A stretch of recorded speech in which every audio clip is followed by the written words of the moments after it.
Hello welcome. இன்றைக்கி என்ன படம் ரிவ்யூ பார்க்க போகிறேன்னா மணிரத்னம் டைரெக்ஷனில் டக் லைஃப்.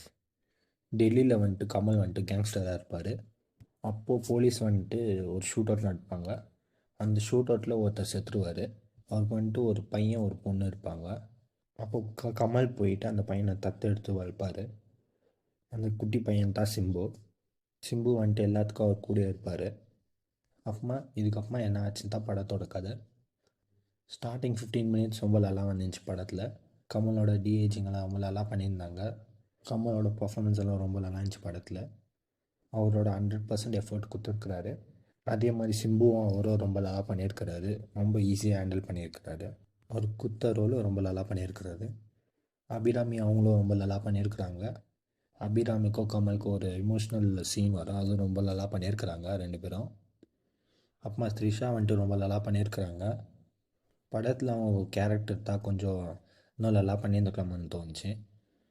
நாசரும் ரொம்ப நல்லா பண்ணியிருக்காரு படத்தில். அதே மாதிரி அசோக் செல்வன் அவரும் ரொம்ப நல்லா பண்ணியிருக்காரு. போலீஸ் ஆஃபீஸராக இருப்பார், அவரும் நல்லா பண்ணியிருக்காரு. டக் லைஃப்பில் மெயினாக சொல்லணுன்னா ஆக்ஷன் சீன்ஸ் எல்லாம் ரொம்ப நல்லா வந்திருக்குது. ஆக்ஷன் சீசன் வந்துட்டு கூட பிஜிஎம் மியூசிக்ஸ் எல்லாம் ரொம்ப நல்லா இருக்குது படத்தில். இந்த படத்தில் என்ன ப்ராப்ளம்னா கதை தான் ப்ராப்ளமு.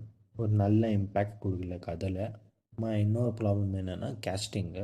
ஏன்னா கதையே அவ்வளோ ப்ராப்பராக இல்லை. அதில் தான் நிறைய கேஸ்டிங்கெல்லாம் ரொம்ப பண்ணி வச்சுருக்குறாங்க. எல்லோரும் ஸ்க்ரீனில் கொண்டு வரதுக்கு அவ்வளோ கஷ்டமாகிற மாதிரியும் தெரிஞ்சிச்சு. ஃபஸ்ட் ஹாஃபே ஒரு மாதிரி ஓகேவா மாதிரி தான் போகும். ஆனால் செகண்ட் ஹாஃபு வேர்ஸ்ட்டு, ஆவரேஜ் தான். இன்னும் கேங்ஸ்டர் ஸ்டோரின்ட்டு இன்னும் நல்லா எடுத்து பண்ணியிருந்துருக்கலாம். கமல் சாவச்சிட்டா கூட ஒரு ஆனானா வந்து நேர்ப்பார். ஸோ அதெல்லாம் நல்லா எழுதி நல்லா பண்ணியிருந்துருக்கலாம் படத்தை. அப்போது